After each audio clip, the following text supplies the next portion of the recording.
desconhecido de hoje, que ensina para a gente como ter, ou o que é ter uma vida simples com Deus, nem é tão desconhecido assim. Talvez seja até mais conhecido do que outros figurões ou do que outros personagens que tenham nome na Bíblia. Mas eu escolhi essa personagem de hoje não por ser desconhecido ou desconhecida, mas por não ter a sua identidade revelada, por não termos tantos detalhes a respeito da sua história, da sua vida, aliás, nenhum detalhe, senão apenas um, né? Mas que chega para nós, deixa para nós um grande exemplo. E deixa para nós um exemplo exatamente de generosidade, né? Já que Jesus está falando da simplicidade da generosidade, deixa exatamente para nós um exemplo de generosidade. Eu poderia usar outros personagens mais conhecidos que também deixam para nós exemplo de generosidade. Por exemplo, e que eu sei que você conhece, pelo menos acho, né? Por exemplo, eu poderia usar Barnabé. Barnabé é bem conhecido nosso, né? Especialmente lá no capítulo 4 do livro de Atos, ele aparece, né, como um cristão muito generoso.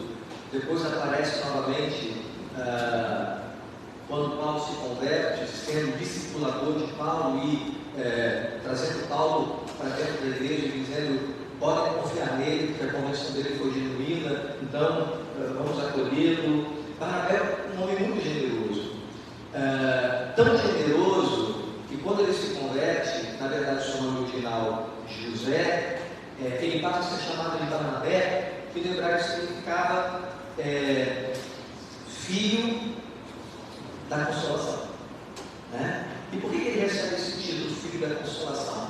Porque ele é originalmente muito rico, né, na sua história, com muitas posses, mas ele não tem nenhuma dificuldade de pegar o que ele tem, de vender tudo que ele tem, as propriedades que ele possuía, de entregar, depositar aos pés dos apóstolos, para que os apóstolos administrassem segundo a necessidade dos cristãos. Então, é um exemplo para nós de generosidade. Mas aí a gente caiu naquele problema que eu venho pensando com os irmãos, assim: pastor, não dá para ser Barnabé, porque eu não vou ter esse espírito de generosidade, de vender tudo que eu tenho, de vender os meus bens, de vender as minhas propriedades e de repartir com os pobres. Eu não consigo fazer isso.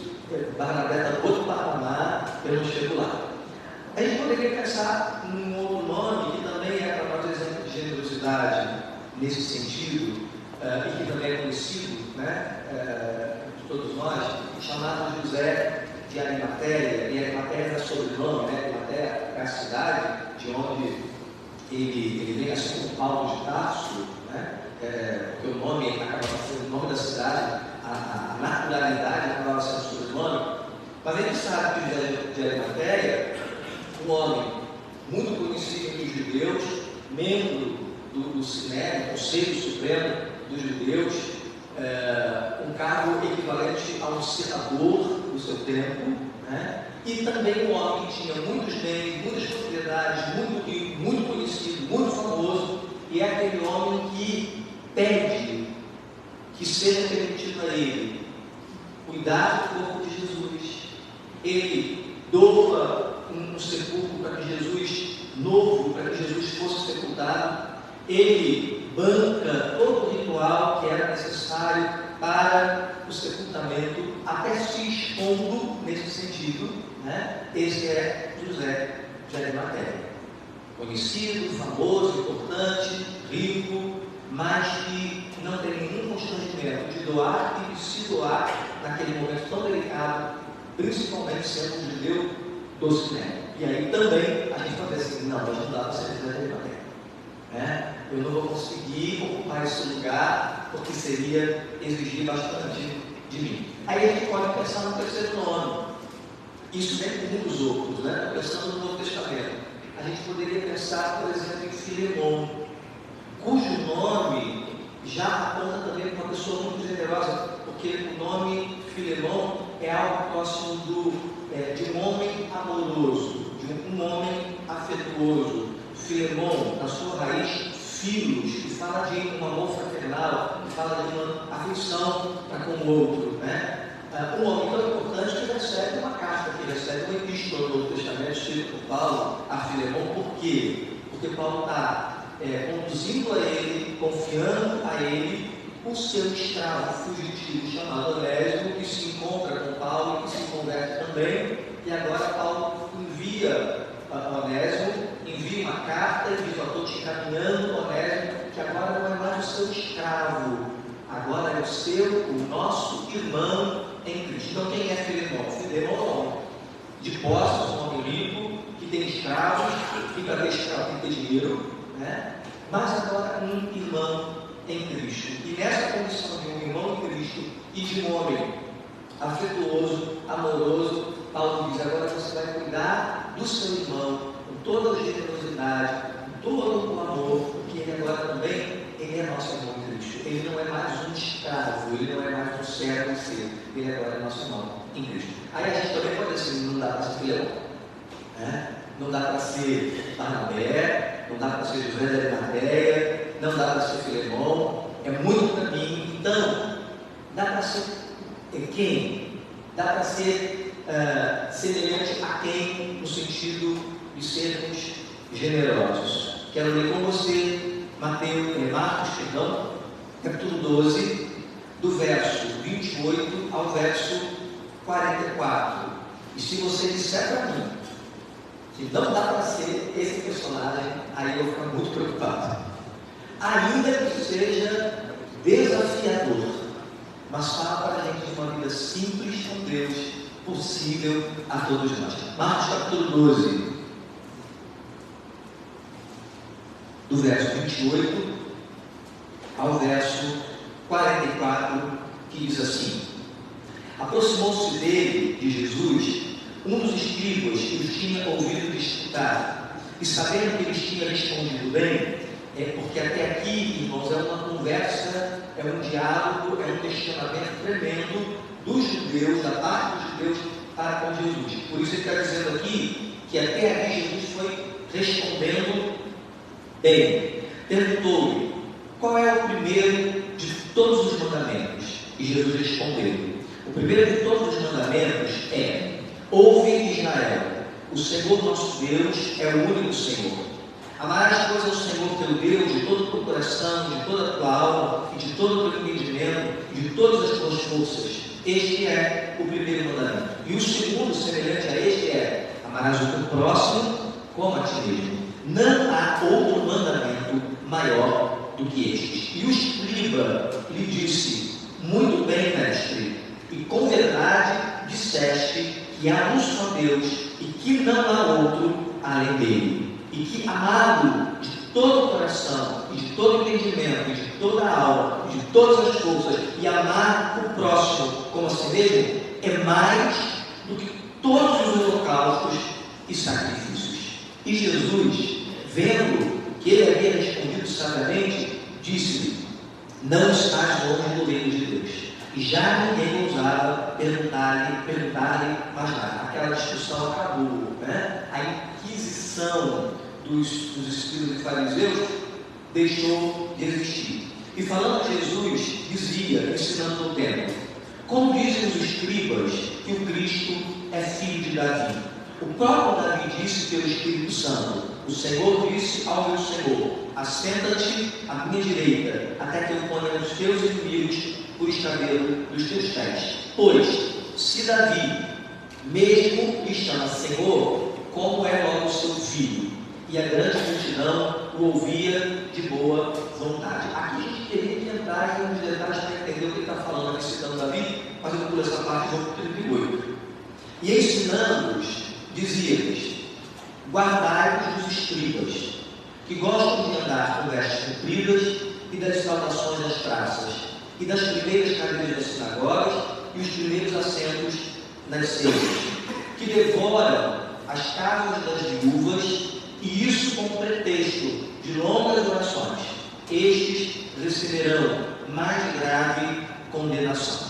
Para um pouco e olha aí para o verso 40, porque aqui a gente faz uma discussão do que vem depois e da personagem de quem nós queremos falar. Verso 40 diz assim: vocês devem se guardar dos escribas e dos fariseus, porque eles vivem de aparência, das saudações das praças, das roupas bonitas. Então, se protejam desses religiosos. E uma das coisas que eles fazem, e das quais vocês precisam fugir, é que eles devoram as casas das viúvas, e isso com pretexto de longas orações. Então, eles utilizavam o lugar de religiosos para obter algum ganho, para obter algum recurso. Por isso, devoram as casas das viúvas. Porque viúva, nesse contexto aqui, é alguém que, mesmo tendo estado nessa condição, tendo ficado nessa condição, tem algum recurso, né? Ganhou uma herança, não tem pensão, né? Não tinha, pensão não tinha, mas talvez tenha herdado alguma coisa, né? Talvez seja viúva, mas tenha filhos que cuidem dela. Então é viúva, mas tem dinheiro, porque os religiosos estão a fim de devorar a sua casa. Eles receberão uma grande condenação. 41. E estando Jesus assentado defronte da arca do tesouro, observava a maneira como a multidão lançava o dinheiro na arca do tesouro, e muitos ricos deitavam ou davam muito. Vindo, porém, uma pobre viúva, deitou 2 pequenas moedas, que valiam meio centavo, ou que não valiam praticamente nada.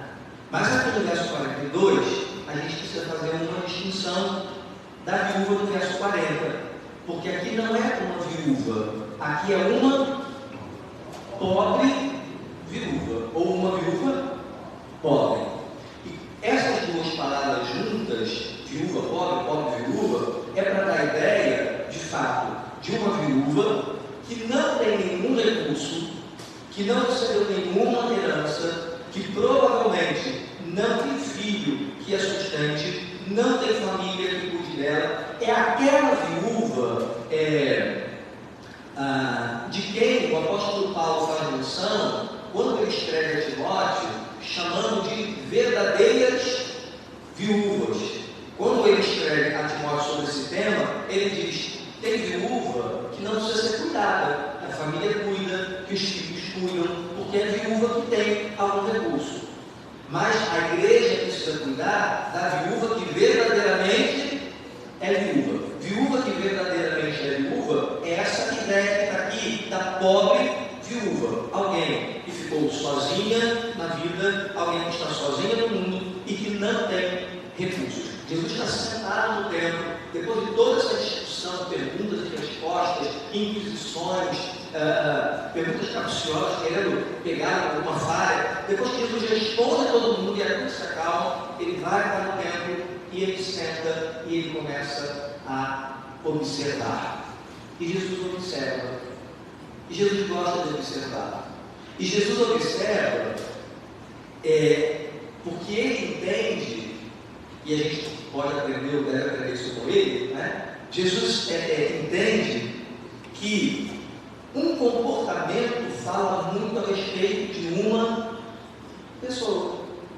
Que se a gente observasse com mais atenção, né, e treinasse o nosso olhar nesse sentido, a gente conheceria muitas pessoas através dos seus comportamentos. E ele está ali dentro do templo e observando, porque dentro do templo tem uma caixa de coleta, que em algumas traduções é chamado de gasofilácio, que a gente chama ainda hoje, né, que é conhecido hoje, que é uma caixa de oferta, uma caixa de coleta, um pouquinho diferente das que nós temos hoje, né? Mas onde as pessoas iam até ali e depositavam as suas ofertas. Essas ofertas, na sua grande maioria, era para a manutenção do templo e até para a reparação do templo que estava em andamento naqueles dias, como conhecido templo de Herodes, com a tentativa de ser tão suntuoso quanto o templo de Salomão. Então, muitas das ofertas era para a manutenção do templo, era para cuidar do templo e também para a restauração, para a reforma do templo. E Jesus está observando. E ele está observando como é que as pessoas caminham até aquela caixa de coleta, aquele gasofilaço, e como é que elas vão ofertando. Eu volto ao verso 41. E estando Jesus sentado defronte da arca do tesouro, da caixa da coleta, do gasofilaço, observava a maneira como a multidão lançava o dinheiro na arca do tesouro. E ele observou que muitos ricos davam muito, muitos ricos deitavam muito, ofertavam muito, mas isso não chamou a atenção de Jesus, porque, irmãos, não há necessariamente expressão de generosidade quando eu dou muito, se eu posso dar muito. Não há expressão de generosidade quando eu faço aquilo que eu posso, quando eu faço dentro dos limites que eu posso. Por isso Jesus não admira, não se admira. Aí a gente vai para o 42 e o texto diz assim: vindo, porém, uma pobre viúva deu 2 pequenas moedas que valiam meio centavo. Que não é nada. Não é nada para quem tem. Porque essa coisa do não é nada é muito relativa, né? Depende do ponto da referência que a gente está usando para dizer que não é nada. Se a gente fosse fazer uma conversão muito arriscada, a gente diz assim: esse valor deveria ser equivalente a R$1 e alguma coisa. 2 moedinhas de 50, 2 moedinhas de 25 centavos, mais ou menos isso. Isso não é nada. Não é nada para quem? Tem gente que não tem R$1 para comprar um pão. Né? Tem gente que não pega o ônibus porque falta 50 centavos. Né? Então, não é nada para quem? Chamando os seus discípulos, disse-lhes: fruto da sua observação, em verdade vos digo que esta pobre viúva deu mais do que todos os que deitaram ou deram na arca do tesouro. Aqui então é a questão da proporção. Né? Não é nada, mas Jesus observou e disse: ela deu mais do que todos os outros ricos que deram muito. 44. Porque todos ali deitaram do que lhes sobejava, do que lhes sobrava, mas esta, da sua pobreza, deitou tudo o que tinha, todo o seu sustento. A primeira coisa já caminhando para o final, a primeira coisa que eu acho que a gente precisa entender aqui, irmãos, é que esse texto não fala sobre dinheiro. Para você não pensar assim: e hoje eu vim para a igreja para o pastor falar de oferta, para o pastor falar de dízimo, para o pastor falar... Não! Jesus não está falando de dinheiro. Jesus não está observando algum comportamento que ele possa utilizar para falar sobre oferta. Eu sei que a gente usa ou escuta muito desse texto para motivar as pessoas a darem o que elas têm, ou além do que elas podem. Mas esse texto não fala de oferta. Esse texto não fala de dinheiro. Esse texto não fala de contribuição. Esse texto fala de uma outra coisa que nos move a oferta, que nos move a contribuição, que nos move a generosidade. Esse texto fala de coração, não é de dinheiro. Esse texto fala de coração. E para a gente entender que de fato esse texto fala de coração, a gente tem que pegar o todo da cena. E qual é o todo da cena? O todo da cena é a resposta que Jesus dá àquele escriba que chega para ele e pergunta assim: mestre, qual é o maior mandamento? Essa cena vai aparecer como uma aplicação que Jesus respondeu àquele homem. Porque quando ele pergunta: mestre, qual é o maior mandamento? Jesus responde: amar ao Senhor teu Deus de todo o teu coração, com toda a tua alma, com toda a tua força, com todo o entendimento, e amar ao próximo como a ti mesmo. Esse é o maior mandamento. E desse mandamento depende todos os outros. Amar a Deus de todo o coração e ao próximo, cumprir esse mandamento é cumprir todos os demais mandamentos. E veja só, que a palavra que mais aparece aqui, na cena que Jesus observa, é tudo. Ela deu tudo. Ela deu de tudo o que ela tinha. E quando a gente olha para a resposta de Jesus, a palavra que aparece aqui como ênfase é amar ao Senhor teu Deus, não de qualquer maneira, não de qualquer forma, mas de todo. A resposta de Jesus fala de um todo. A cena que ele está contando aqui, que ele está observando aqui, fala de um todo. Então, como é que a gente pode entender que essa cena fala de coração? Entendendo o que Jesus responde quando ele diz que o maior mandamento é amar ao Senhor de todo o coração e ao próximo, porque disso depende todos os demais mandamentos. Claro que os mandamentos eram de diversas ordens, de diversas naturezas e eram muitos, mas nós, quando falamos de mandamento, a nossa cabeça funciona em torno de quais mandamentos?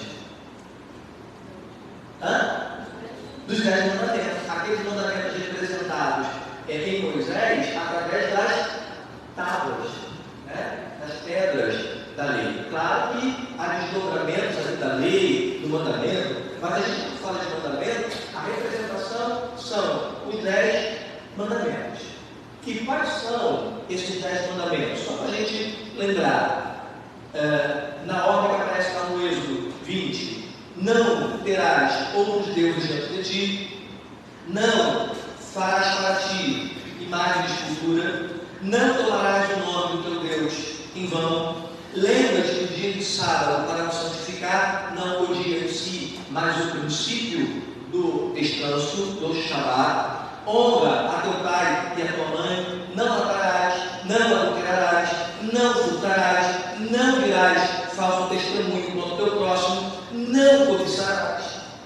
E se você prestar mais atenção a esses mandamentos, os 4 primeiros mandamentos dizem respeito à pessoa de Deus. Os 6 últimos mandamentos dizem respeito à pessoa do próximo. Não terás outros deuses, diz respeito à pessoa de Deus diante de ti. Não farás para ti imagem de escultura, diz respeito à pessoa de Deus. Não tomarás o nome do teu Deus em vão, diz respeito à pessoa de Deus. E lembra-te do dia de sábado para santificar ao teu Deus. O 5º em diante é honra teu pai, não adulterarás, não matarás, não roubarás, não dirás falso testemunho contra o teu próximo, até o 10º. Então o que Jesus está dizendo aqui? Ele está dizendo aqui que a única maneira de nós não termos outros deuses, isso é idolatria, a única possibilidade de não termos, criarmos para nós outros deuses além do Senhor, a única maneira de não fazermos imagem de escultura, a única maneira de não tomarmos o nome do Senhor em vão, a única maneira de ignorarmos o princípio da santificação do sábado, a única maneira daqueles homens cumprirem isso é amando ao Senhor de todo o coração. Se eu amo ao Senhor de todo o coração, eu não construo para mim imagem de escultura. Se eu amo ao Senhor de todo o coração, eu não tomo o nome do Senhor em vão. Se eu amo ao Senhor de todo o coração, eu não vou ter outros deuses diante de mim. E aí o mesmo princípio se aplica à pessoa do outro. A única maneira, a única possibilidade que eu tenho de não dar falso testemunho contra o meu irmão é amando ao meu próximo como a mim mesmo. A única maneira de eu não usurpar, roubando do outro alguma coisa, é amando. A A única maneira de eu não conquistar o que é do outro é amando. A única maneira de eu honrar pai e mãe é amando ao meu próximo. Por isso que Jesus diz, toda a lei e mandamento depende desses dois mandamentos: amar a Deus de todo o coração e amar ao próximo. Quando eu amo, eu não desejo o que é do outro. Quando eu amo, eu não tiro o que é do outro. Quando eu amo, eu honro ao outro. Quando eu amo, eu considero o outro acima de mim. Jesus responde isso. E aí depois ele vai então para a cena, para mostrar a essa mulher que entrega tudo. Mas por que ela entrega tudo? Ela entrega tudo porque ela já entregou o seu coração. Ela está no templo, entendendo a necessidade do templo, e porque ela ama ao Senhor daquele lugar, daquele templo, ela entrega tudo. A gente só entrega tudo quando também já entregou todo o nosso coração. E aqui aparece para a gente um conceito real de generosidade. O texto não fala de dinheiro, fala de coração, e não fala de coração qualquer, fala de coração generoso. E aí, para a gente poder pensar no exemplo dessa mulher em termos de generosidade, eu peguei uma definição clássica de generosidade que está em qualquer dicionário, está em qualquer lugar. O que é generosidade? Virtude daquele que se dispõe a sacrificar os próprios interesses ou os seus direitos em benefício do outro. É uma generosidade, é uma virtude daquele que se dispõe a sacrificar seus próprios interesses ou o seu direito em benefício de outro. E como é que a gente percebe essa generosidade na vida dessa mulher? Ela é uma viúva e uma viúva pobre. E você já sabe, porque a gente já compartilhou aqui, que as viúvas, os órfãos e os estrangeiros eram 3 categorias de pessoas que tinham um cuidado muito especial da parte do Senhor, que era revelado através dos profetas, que era revelado através dos apóstolos. Tiago diz que a religião verdadeira é cuidar dos órfãos e das viúvas. Isaías capítulo 58, o profeta diz que quando a gente acolhe o estrangeiro, quando a gente acolhe o órfão, quando a gente acolhe o necessitado, a gente está trabalhando no nosso próprio coração, fazendo com que nós sejamos como um jardim regado, como um manancial, cujas águas nunca faltam, porque a vida de Deus brota em nós à medida que nós nos abrimos ao outro. E quem é esse outro? A viúva, o órfão, o estrangeiro. Então a viúva, além dos outros grupos, a viúva, ela tinha uma atenção especial do Senhor, revelada na sua palavra, através dos homens de Deus. A viúva tinha direitos. Por isso Paulo escreve a Timóteo, dizendo para a igreja cuidar das viúvas que são verdadeiramente viúvas. Essa mulher que está aqui, ela tem direito de ser cuidada. Ela tem direito de ser vista, de ser percebida. Essa mulher aqui, ela tem isenção. Ela não tem as mesmas obrigações que os ricos têm. Ela tem que ser sustentada pelos ricos. Ela tem que ser sustentada pelos sacerdotes. A viúva pobre aqui, ela tem todo esse direito. Mas quando ela vai caminhando na direção da caixa de oferta e ela coloca 2 moedas, que era tudo o que ela tinha, porque o seu coração era inteiro diante do Senhor, de alguma maneira ela está dizendo assim: eu abro até mão do meu direito e dos meus interesses por amor ao Senhor. O que ela está dizendo para a gente aqui é: um coração generoso não fica reivindicando os seus direitos. Um coração generoso não fica olhando apenas para os seus interesses. Um coração generoso abre mão dos seus direitos, abre mão dos seus interesses em benefício do outro. Eu tinha que ser cuidada, mas eu quero cuidar. Eu tinha que ser acolhida, mas eu quero participar. Eu tinha que receber mas eu quero dar, ainda que seja o pouco que eu tenho ou o único que eu tenho. Por isso, eu acho que essa mulher, ela pode ser considerada como uma nobre, como uma ilustre, e nem tão desconhecida assim. Talvez não dê para ser, ou para seguir o exemplo de Barnabé, talvez seja muito para a gente. Talvez não dê para seguir o exemplo de José de Arimateia, seja muito para a gente. Talvez não dê para seguir o exemplo de Filemão, talvez seja muito para a gente. Mas será que dá para nós nos identificarmos com a viúva pobre? Não com a oferta da viúva pobre, com a viúva pobre. Porque nos identificar com a viúva pobre é nos identificar com um coração generoso, que abre mão dos seus interesses, que abre mão dos seus direitos, para poder doar, como resultado, como fruto desse coração. Amar ao Senhor teu Deus de todo o coração e amar ao próximo é o único caminho de experimentarmos uma vida de generosidade. E isso, irmãos, a própria palavra diz, né? Mais bem-aventurado é dar do que receber. Isso gera muito mais vida em nós do que qualquer coisa que você possa receber.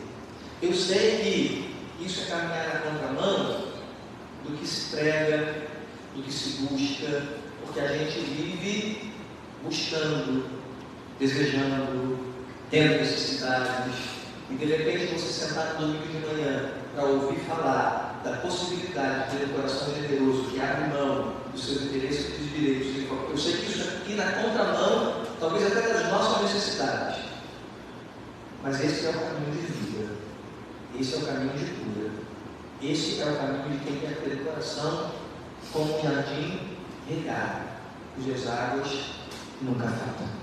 Que você possa se identificar com esse exemplo possível de uma vida simples com Deus.